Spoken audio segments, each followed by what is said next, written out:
No one expected the human to win. That was a simple truth running through the minds of every species gathered on the dry, red sands of Orvac, Five's training grounds. The Galactic Military Academy had strict rules for this test. No weapons, no technology, only your wits and whatever you could find lying around. It was designed to test raw survival skills, close quarters combat instincts, and strategy under pressure. For most of the young alien cadets, it was a chance to showcase their physical strength, their evolutionary advantages, or their exotic martial arts.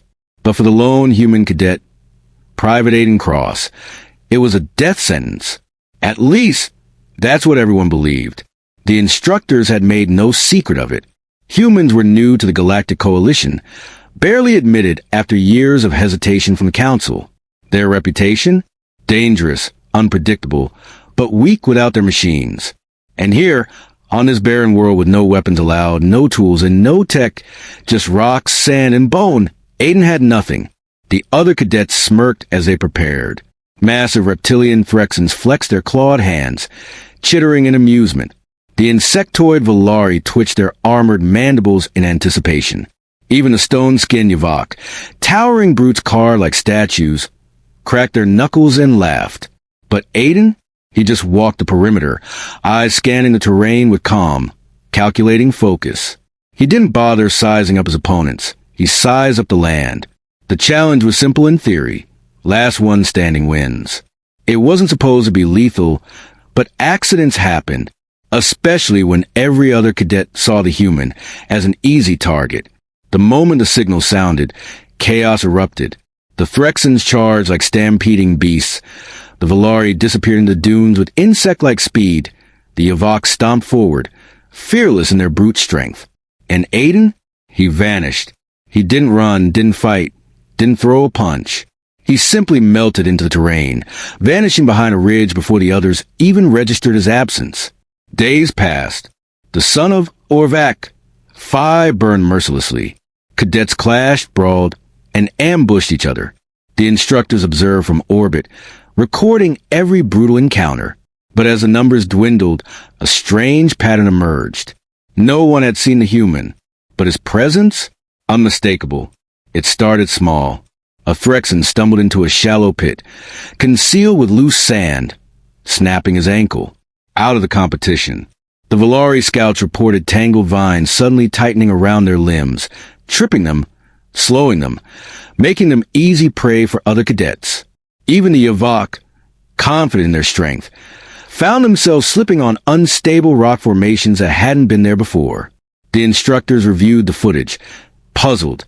The terrain was untouched before the challenge. The traps? Improvised. Natural materials. No technology. No weapons.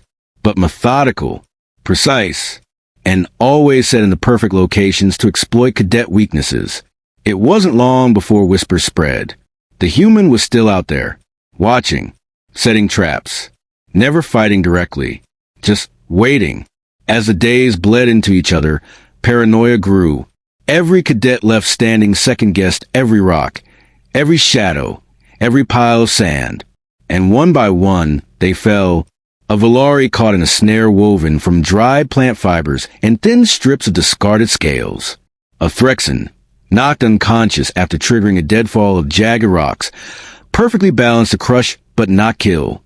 Even the mighty Yavok, ambushed not by fists, but by the land itself, a pit concealed beneath seemingly solid ground, sending the brute tumbling into unconsciousness. By the final day, only 2 cadets remained.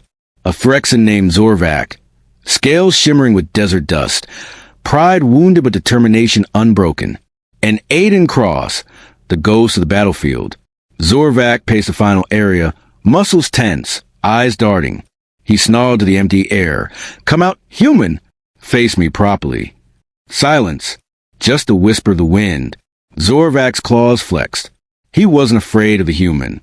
He was angry, furious that some weak, fragile creature had made fools of them all without even throwing a punch. But as he stalked forward, his foot shifted slightly, a faint click beneath his toes. His eyes widened. Too late. The ground beneath him gave way, not into a simple pit, but into a carefully constructed funnel of loose sand and jagged rocks. He tumbled, roaring, but not injured, just trapped. Before he could scramble out, a shadow appeared above. Aiden Cross, crouched at the rim, hands empty, eyes calm. No weapons allowed. Aiden remarked, voice steady. But no one said I couldn't use my head. Zorvac snarled, but he knew. It was over. The signal flared from orbit, challenge complete. Aiden Cross, the human cadet, victorious. The aftermath rippled through the academy like wildfire. Footage of the traps circulated among cadets and instructors alike. The coalition's military analysts dissected every second. No technology. No weapons. Just raw, unfiltered human ingenuity. The alien cadets whisper of it like legend. The human who never fought, never bled, yet outsmarted them all with rocks, sand, and patience.